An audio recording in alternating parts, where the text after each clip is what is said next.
حضرت ابوذر غفاری رضی اللہ تعالیٰ عنہ اپنے خادم سے کہنے لگے کہ مجھے پتہ چلا ہے یہاں فلاں جگہ کچھ غریب لوگ آئے ہیں، تو اس طرح کرنا، جو اچھا اونٹ ہے نا میرے اونٹوں میں سے اچھا اونٹ،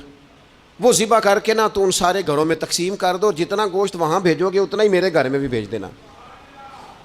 آپ کا وہ خادم کہتا ہے میں نے اپنی سمجھ کے مطابق اچھا اونٹ ذبح کر کے گوشت بنا کے میں نے بانٹا، اور میں نے اس طرح کیا کہ وہ حضرت ابوذر غفاری کے گھر بھی اتنا ہی گوشت بھیجا جتنا تمام غربا کے ہاں میں نے بانٹا تھا۔ شام کو جناب ابوذر غفاری اپنے اونٹوں کے باڑے میں آئے جہاں باندھا کرتے تھے اپنی حویلی میں، تو آ کے دیکھا کہ وہ سرخ بہترین اونٹ جو سب سے بہترین تھا وہ تو کھڑا ہے۔ تو آپ اپنے خادم سے کہنے لگے میں نے تمہیں کہا تھا جو سب سے اچھا ہے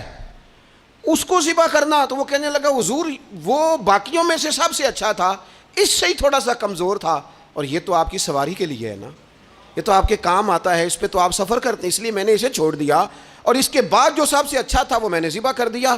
تو حضرت ابوذر غفاری فرمانے لگے تو شاید سمجھا نہیں، میں اسے بھی سواری کے لیے رکھنا چاہتا تھا پر اپنی آخرت کی سواری کے لیے۔ میرا دل تھا وہ جو آخرت میں سفر کرنا ہے نا، دشوار گزار گھاٹیاں ہیں، ان گھاٹیوں کے لیے وہ اونٹ میرے کام آ جائے گا، لہذا میں نے تجھے کہا تھا جو سب سے بہتر ہو وہ دے دینا، تاکہ ذرا میری آخرت کی سواری بن جائے،